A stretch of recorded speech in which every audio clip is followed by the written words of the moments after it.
This tutorial is on user registration.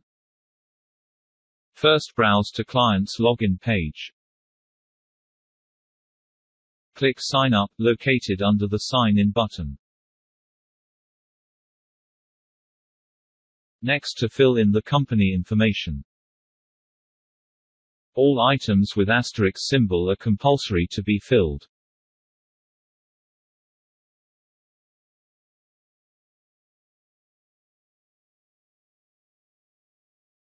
Next, to fill in the user detail information.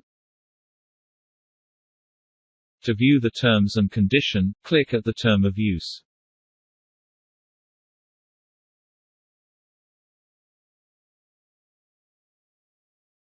Tick at the checkbox to agree with the terms of use.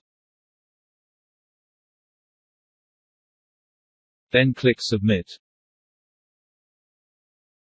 You will receive an email if your registration has been approved.